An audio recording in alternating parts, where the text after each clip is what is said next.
कहते हैं बच्चे की खुशी में ही माँ की खुशी होती है, और जब ये बच्चा रोता है, कंटिन्यूअस रोता है, तब ये माँ हर संभव प्रयास कर लेती है अपने बच्चे के रोने को चुप कराने के लिए।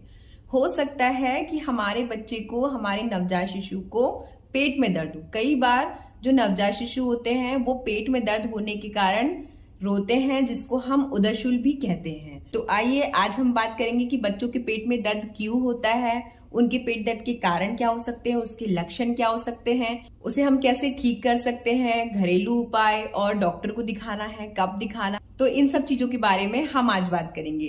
तो नमस्कार, मैं हूं दीपा, वेलकम बैक टू जन्नी woman and baby health care. आज हम इन्हीं सब चीजों के बारे में बात करेंगे। आपके बच्चे को कैसे होम रेमेडी के थ्रू, मतलब कैसे घरेलू उपाय से आपके बच्चे को पेट दर्द से मुक्ति मिल सकती है। तो चलिए शुरू करते हैं बिना किसी देरी के।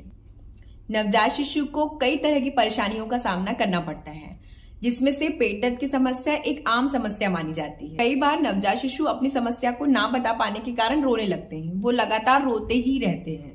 और कई बार माता पिता के लिए भी अपने नन्हे से शिशु के रोने के कारण का पता लगा पाना भी बहुत मुश्किल होता है, जिसमें से पेट दर्द की समस्या कई बार बहुत छोटी भी हो सकती है, लेकिन कई बार बहुत गंभीर भी हो सकती है, और जिनके लिए आपको डॉक्टर की सलाह लेने की जरूरत पड़ सकती है। लेकिन कई बार नवजात शिशु के पेट का दर्द काफी नॉर्मल होता है, मतलब सामान्य होता है, जो कुछ दिनों बाद अपने आप चले जाता है, जिसको कम करने के लिए या खत्म करने के लिए आप होम रेमेडी का सहारा भी ले सकते हैं। मतलब घरेलू उपचार की सहायता से भी आप बच्चे के पेट दर्द को खत्म कर सकते हैं, कम कर सकते हैं। आज हम इन्हीं सब बातों के बारे में विस्तार से डिस्कशन करेंगे और आपको इस बारे में पूरी सलाह देंगे कि जब बच्चे का पेट दर्द ज्यादा हो रहा है या नवजात शिशु आपका कंटिन्यू रो रहा है, तब आपको क्या कुछ करना चाहिए जिससे आप अपने बच्चे के पेट दर्द को कंट्रोल कर सकती है, अपने नवजात शिशु को रोने से रोक सकती है। मतलब आपका नवजात शिशु कंटिन्यू रो रहा है तो आप उसे चुप करवा सकते हैं। तो अब सवाल ये आता है कि आप कैसे पता लगा सकते हैं कि आपके नवजात शिशु के रोने का कारण उसका पेट दर्द ही है। तो शिशु के जो पेट दर्द के लक्षण होते हैं वो उनके कारणों के आधार पर अलग अलग हो सकते हैं, लेकिन कुछ सामान्य संकेत ऐसे होते हैं जो नवजात शिशु के पेट दर्द की ओर ही इशारा करते हैं। जैसे अगर शिशु को वाकई में पेट दर्द हो रहा होगा तो हो सकता है कि शिशु बार बार उल्टी करेगा, या फिर हो सकता है कि शिशु सामान्य से अधिक रोए। मतलब जितना नॉर्मली आपका बच्चा रोता होगा, उसका रोने का पैटर्न आपको समझ में आ गया होगा उसके पैदा होने के बाद से अब तक का, तो जितना वो नॉर्मल रोता होगा हो सकता है वो उससे ज्यादा रोए। और कई बार नवजात शिशु अपनी परेशानी ना बता पाने के कारण भी लगातार रोना शुरू कर देते हैं। या फिर हो सकता है कि नवजात शिशु को दस्त लग रहे हों, आपको इससे भी समझ में आ सकता है। या फिर हो सकता है कि जो नवजात शिशु पहले से जो आहार ले रहा था, मतलब जो उसका खाने का पैटर्न था, वो उचित आहार ना ले पाए पेट दर्द के कारण। आपको समझ में आने लगेगा कि शिशु थोड़ा खा रहा है, अगर उसको तकलीफ होगी तो वो नहीं खाएगा, खाने की तरफ देखना भी पसंद नहीं करेगा। जब भी आप खाना उसको ऑफर करेंगे वो खाने से मुंह मोड़ लेगा, या फिर खाना देख के वो और अधिक रोएगा। ये सब रिएक्शंस आपको बच्चे में नोटिस करने के लिए मिल सकते हैं। या फिर हो सकता है कि आपका शिशु नॉर्मल से अधिक चिड़चिड़ाए, या फिर शिशु इस परेशानी के कारण, मतलब पेट दर्द के कारण ठीक से सो ना पाए, उसकी नींद पूरी ना हो पाए। या फिर हो सकता है कि जो बच्चा है वो अधिक समय तक गुमसुम रहे, या फिर दोपहर के बाद से, मतलब शाम से वो कंटिन्यू रोना शुरू कर दे, मतलब बहुत ज्यादा रोए, अनियंत्रित रोना शुरू कर दे। एक बार शिशु रोते हुए अपने पेट की तरफ अपनी टांगों को लेके जाते हैं, मतलब धनुष के आकार की आकृति बनाते हैं। इससे भी हम समझ सकते हैं कि शिशु के पेट में दर्द हो रहा है। इसके बाद हम बात करेंगे कि पेट दर्द के कारण क्या हो सकते हैं, उसके इलाज क्या हो सकते हैं। तो पेट दर्द के बहुत सारे कारण हो सकते हैं और बहुत सारे उसके इलाज भी हो सकते हैं, लेकिन पहले हम ट्राई करते हैं कि अपने बच्चे को, अगर हमको शंका हो रही है तो हम उनको घरेलू उपचार दे सकते हैं, क्योंकि घरेलू उपचार से बच्चा इजीली ठीक हो जाता है। तो अब हम बात करेंगे कि बच्चे के पेट दर्द के कारण क्या हो सकते हैं, उसका इलाज क्या हो सकता है। तो देखिए, पेट दर्द के बच्चे के बहुत सारे कारण हो सकते हैं और बहुत सारे उसके घरेलू उपचार भी हैं, घरेलू इलाज भी हैं। हमको कब डॉक्टर के पास लेके जाना और कब हम उसको घरेलू उपचार से ठीक कर सकते हैं, आज हम इसी बारे में बात कर रहे हैं। कई बार लोग घरेलू उपचार के भरोसे बच्चे को छोड़ देते हैं और बच्चे की जो कंडीशन होती है वो सीवियर हो जाती है।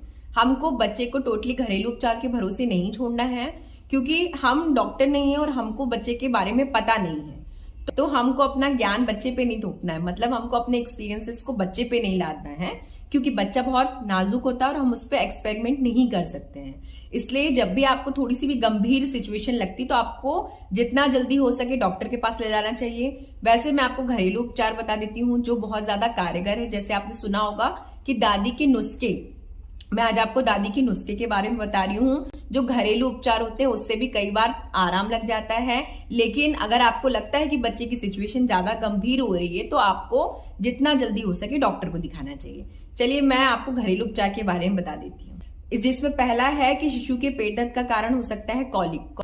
कॉलिक की समस्या में शिशु लगातार रोते रहते हैं और लगभग 2 से 3 सप्ताह की शिशुओं में ये समस्या सबसे ज्यादा देखी जाती है। लगभग 5 महीने तक के शिशुओं में कॉलिक की समस्या देखा जाना आम है। कॉलिक की समस्या को शिशु के गैस से होने वाली समस्या के रूप में भी जाना जाता है। अगर आपका शिशु सप्ताह में कभी भी लगातार 3 दिन तक 2 घंटे तक रोता है तो ये कॉलिक की समस्या हो सकती है। देखिए, कॉलिक की समस्या क्यों होती है, इसके एग्जैक्ट कारणों के बारे में, मतलब इसके सही कारणों के बारे में अभी कुछ भी नहीं कहा जा सकता है। माना जाता है कि पाचन क्रिया और आंतों में हवा भर जाने के कारण कॉलिक की समस्या, मतलब कॉलिक पेट दर्द की समस्या बच्चों में होती है। और कई बार शिशु को माँ के दूध में जो तत्व होते हैं उनको पूरी तरह से ना पचा पाने के कारण भी कॉलिक की प्रॉब्लम कहा जाता है, मतलब कॉलिक की समस्या हो सकती है। क्योंकि बच्चा जो होता है वो कई बार माँ के दूध पर ही डिपेंड होता है। दूध में कुछ ऐसे तत्व होते हैं जो बच्चा इजीली पचा नहीं पाता, जिसके कारण बच्चे को गैस की समस्या होने लगती है। अब हम कॉलिक पेट दर्द के इलाज के बारे में बात करते हैं। देखिए, फिलहाल तो कॉलिक का कोई इलाज उपलब्ध नहीं है, लेकिन फिर भी माता पिता बच्चे के पेट दर्द को कम करने के लिए डॉक्टर से सलाह ले सकते हैं। आमतौर पर शिशु के 3 से 4 महीने होते तक कॉलिक की समस्या में आराम देखने के लिए मिल सकता है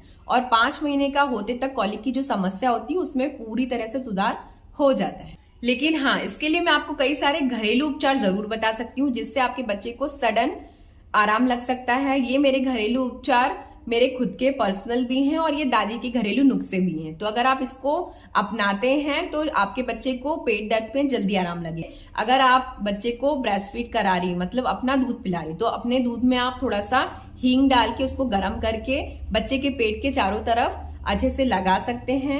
या फिर अगर आप बच्चे को फीड नहीं कराते हैं, बच्चा बॉटल दूध पे डिपेंड है, तो आप बच्चे को पानी में भी हींग को हल्का गुनगुना गर्म करके आप हींग को चारों तरफ से लपेट सकते हैं। ये बहुत कारगर उपाय है। बहुत सारे बच्चों के पेट दर्द में इस प्रक्रिया से आराम मिलता है, आप इसको अपना सकती हैं।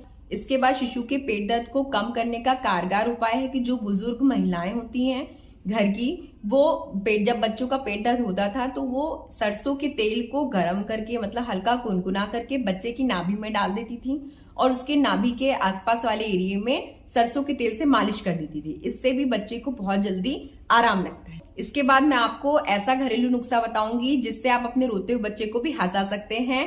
मेरे वीडियो को आखिर तक देखिएगा। मैं आपको बहुत सारी ऐसी चीजें बताने वाली हूँ जिससे आपके बच्चे को आप घर में ही ठीक कर सकते हैं। तो अब मैं आपको ऐसा उपाय बताऊंगी जिससे आपका रोता हुआ बच्चा भी हंसने लगेगा। आप तवे में अजवाइन को भूंज के किसी रुमाल में उसको बांध के उसकी पोटली बना के बच्चे के पेट में अजवाइन की सिकाई कर सकती हूँ उसी पोटली से। लेकिन पोटली का जो प्रेशर होना चाहिए गर्म होने का, वो इतना होना चाहिए कि बच्चा उसको सह ले, मतलब बच्चे को जलाना नहीं है हमको।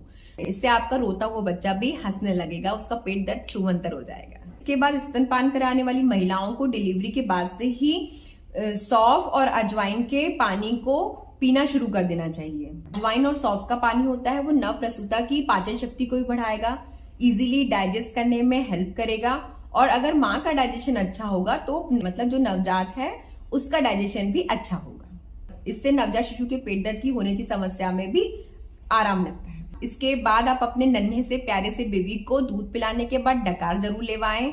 डकार लेने से भी बच्चे का जो दूध होता है वो पेट में जाएगा और बच्चे को डकार आएगी, मतलब बच्चे का जो दूध है वो सेट हो जाएगा और इससे बच्चे की गैस की समस्या भी कम होगी। और अगर संभव हो तो आप अपने बच्चे को अपनी गोद में उल्टा लिटाकर उसके पीठ में हल्के से थपथपा भी सकते हैं। और अगर आप हर संभव प्रयास कर चुके हो और आपके बच्चे का रोना कम ना हो रहा हो तो आपके रोते हुए बच्चे को अगर चुप करने के लिए आपको जोकर जैसी शक्लें भी बनाना पड़े तो प्लीज बनाइए। और अगर अजीबोगरीब आवाजें निकालना पड़े तो वो भी करिए। ये मेरा बताया हुआ बच्चे को ठीक करने का शर्तिया बिना फीस दिया हुआ इलाज है जिसको अपना के आप बच्चे को हंसा सकते हैं। तो चलिए अब हम थोड़ा सीरियस हो जाते हैं और टॉपिक पे डबल से लौटते हैं। तो नेक्स्ट ये हो सकता है कि बच्चे के पेट दर्द का कारण कब्ज भी हो सकता है। देखिए, कब्ज की जो समस्या है वो नवजात शिशुओं में आम है और ये समस्या उन शिशुओं में ज्यादा देखी जाती है जिन्होंने हाल ही में अभी ठोस आहार लेना शुरू किया है। शिशुओं को सामान्य से कम मलाना, मतलब शिशुओं का जो पॉटी है वो सामान्य से कम होना, या फिर कई बार ऐसा होता है कि शिशु जो होता है वो 3 दिन से लेकर सप्ताह भर 7 दिन तक में पॉटी नहीं करता है और 7वें दिन पॉटी करता है, 8वें दिन पॉटी करता है। ये बिल्कुल नॉर्मल है और इसी समस्या को कब्ज कहा जाता है। इसके कारण भी कई बार शिशु के पेट में दर्द होने लगता है।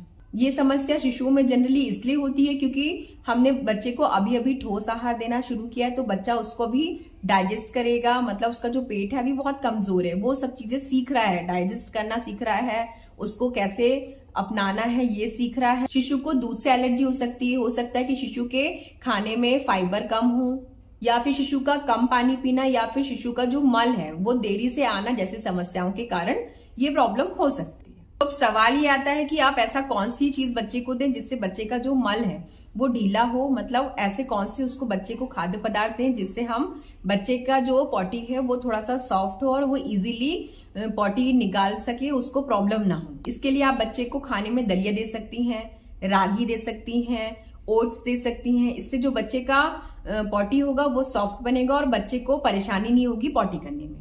इसके साथ ही आप बच्चे के मल को सख्त करने वाले खाद्य पदार्थ कम दें, जैसे केला, गाजर, सेब या फिर चावल के पानी को कम दें बच्चे को, जिससे बच्चे का जो पॉटी है वो सख्त नहीं होगा और बच्चा इजीली स्टूल पास कर पाएगा, मतलब पॉटी को पास कर पाएगा। इसके अलावा जितना हो सके आप अपने शिशु को अधिक से अधिक तरल पदार्थ दें, और अगर आप स्तनपान कराती हैं तो आप स्तनपान जरूर कराएं। इससे भी बच्चे के कब्ज में आराम मिलता है, मतलब बच्चे का जो कब्ज होगा वो कब्ज की समस्या बच्चे को स्तनपान से दूर होगी।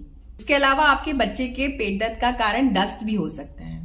दस्त में शिशु को बार बार पानी की तरह मल आता है और कई बार मरोड़ भी उठती है, जिससे शिशु का जो पेट दर्द होता है वो ज्यादा होने लगता है। इसकी वजह से बच्चे को निर्जलीकरण की समस्या भी हो सकती है, मतलब आपका बच्चा जो है वो डिहाइड्रेट भी हो सकता है। शिशु में दस्त होने के बहुत सारे कारण हो सकते हैं, जैसे बच्चा आदत होती है कि पूरे टाइम मुंह में हाथ डालना है, या कोई भी सामान उठाकर वो अपने मुंह को टेस्टिंग सेंटर समझता है, तो वो अपने कोई भी सामान उठाकर अपने मुंह में डालता है, मतलब सबसे पहले उस सामान का टेस्ट जानना चाहता है कि सामान कैसा है, क्या मैं इसे खा सकता हूँ, ये सॉफ्ट है, टाइट है, खेलने लायक है। मतलब शिशु कहीं पर भी पकड़ते हैं, कहीं भी मुंह में हाथ डालते हैं, कोई भी सामान को सबसे पहले अपने मुंह में डालते हैं, जिसके कारण इजिली बच्चे के पेट में जो बैक्टीरिया होता है, इन्फेक्शन होता है, वो इजीली एंटर कर जाता है, जिसके कारण नवजात शिशु को सबसे ज्यादा दस्त की समस्या, मतलब इन्फेक्शन के कारण दस्त की समस्या हो सकती है। शिशुओं में सामान्यतः दस्त जो होता है वो रोटा वायरस के कारण होता है। इसके अलावा कैल्पिलोबैक्टर, साल्मोनेला या फिर ई कोलाई बैक्टीरिया के कारण भी बच्चे को दस्त हो सकता है। इसके अलावा दूषित आहार और जीवाणु के चलते आपके बच्चे को इन्फेक्शन होने के कारण दस्त होना आम बात है। अगर आपके बच्चे को दस्त लग गए हैं तो आप कैसे अपने बच्चे को डिहाइड्रेट होने से रोक सकते हैं, मतलब अपने बच्चे के शरीर में पानी की कमी होने से कैसे रोक सकते हैं, इस बारे में बात करते हैं। तो सबसे पहले तो आपको अपने बच्चे को बार बार पानी पिलाते रहना है। मार्केट में बहुत सारे फ्लेवर के ORS उपलब्ध हैं जो आपके बच्चे को डिहाइड्रेशन में जाने से रोकते हैं। आपको बच्चे को 24 घंटे में जो ORS का घोल होता है वो पिलाना है। बच्चे को आप नारियल पानी भी पिला सकते हैं, लेकिन बच्चे के शरीर में आपको किसी भी तरह से पानी की कमी नहीं होने देना है। अगर आप ब्रेस्ट फीडिंग कराती हैं तो आप दूध बच्चे को कंटिन्यू पिलाते हैं। यदि आपके बच्चे को उल्टी और दस्त की समस्या हो रही तो हो सकता है कि आपके बच्चे को गैस्ट्रोएंटेराइटिस की समस्या हो, तो इसे हम पेट का फ्लू भी कहते हैं। ये होता कैसे है, तो ये पाचन तंत्र की जो परत होती है उसमें जलन होना या फिर सूजन होना या फिर लालिमा होने पर पेट का फ्लू होता है। इसके साथ ही गैस्ट्रोएंटेराइटिस रोटा वायरस या फिर एडिनो वायरस, कैल्सी वायरस और एस्ट्रोवायरस के कारण भी हो सकता है, जिसमें से रोटा वायरस मुख्य वजह हो सकती है। अगर पेट में फ्लू के कारण आपके बच्चे को उल्टी, दस्त या फिर बुखार के साथ में भूख कम लग रही है तो ऐसे में आपके शिशु के शरीर में जल्द ही पानी की कमी हो सकती है। इस स्थिति में आप शिशु को पर्याप्त मात्रा में तरल चीजें दें और जितना जल्दी हो सके आप अपने बच्चे को डॉक्टर के पास ले जाएं और उचित सलाह से ही और सही दवा से ही आपके बच्चे को जल्द आराम लग सकता है। इसके अलावा भी कई बार दूसरे अन्य कारणों के कारण भी शिशु के पेट में दर्द होने लगता है, जैसे कई बार सर्दी, जुकाम, फ्लू, बुखार होने के कारण भी बच्चे के पेट में दर्द होने लग जाता है। इसके अलावा बहुत कॉमन और बहुत महत्वपूर्ण कारण हो सकता है बच्चे के पेट दर्द का दूध का ना पचना। कई बार बच्चे के शरीर में लैक्टोज के ना बनने के कारण भी जो बच्चा दूध पीता है उसको वो पचा नहीं पाता है, जिसके कारण बच्चे को पेट दर्द होने लगता है। लैक्टोज शरीर में बनने वाला एक एंजाइम होता है जो गाय के दूध को और दूसरे जो डेयरी प्रोडक्ट होते हैं उनमें मौजूद शर्करा यानी शुगर को पचाने के लिए जरूरी होता है। और अगर आपके शिशु को ये समस्या हो रही है तो आपको कुछ दिनों के लिए दूध से बने जो प्रोडक्ट होते हैं या फिर दूध को देना थोड़ा कम कर देना चाहिए। तो अभी मैंने आपको बहुत सारे ऐसे कारण बताए जिसके कारण बच्चे के पेट में दर्द होता है, उसको हम घरेलू तरीके से कैसे ठीक कर सकते हैं और हमें डॉक्टर के पास कब लेके जाना चाहिए। अब मैं आपको बताऊंगी कि हमें डॉक्टर के पास में किन लक्षणों के आने के बाद लेके जाना चाहिए। देखिए, आपके शिशु को पेट दर्द में घरेलू उपाय से आराम मिल सकता है, लेकिन आपके शिशु को अगर जल्दी इन तरीकों से आराम ना मिले तो आपको लेट नहीं करना है, आपको तुरंत डॉक्टर के पास अपने शिशु को लेके जाना है। इसके अलावा आप बच्चे को माँ का दूध जरूर पिलाइए। किसी भी कंडीशन में आपको अपने बच्चे को माँ का दूध पिलाना नहीं छोड़ना है, जिससे आपके बच्चे के जो शरीर में पानी की कमी नहीं होगी, उसका शरीर हाइड्रेट रहेगा और जो बच्चे का एनर्जी लेवल रहेगा वो बना रहेगा।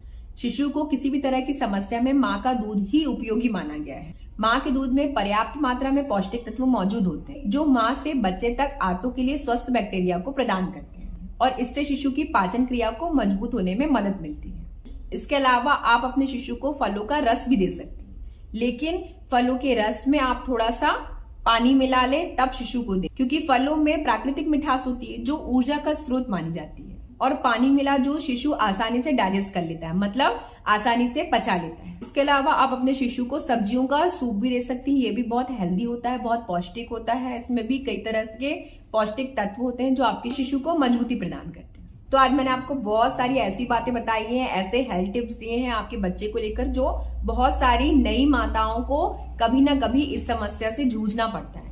और माताएं क्योंकि नई होती हैं, उनका एक्सपीरियंस नया होता है, उनका पहला बच्चा होता है, तो उन्हें समझ में नहीं आता कि हमारा नवजात शिशु लंबे समय तक रो रहा है, उसका क्या कारण है। दोनों पेरेंट्स परेशान हो जाते हैं, चाहे वो पापा हो चाहे वो मम्मा हो। तो उनकी इस परेशानी को मैंने कम करने के लिए थोड़ी सी कोशिश करी है कि अगर आप मेरे बताए हुए घरेलू नुस्खे अपनाते हैं तो आपके बच्चे को जल्द से जल्द आराम लग जाएगा। मैंने आपको ये भी बताया कि कहाँ आपको घरेलू नुस्खे अपनाना है, लेकिन कहीं कहीं आपको लेट ना करके तुरंत डॉक्टर को दिखाना है।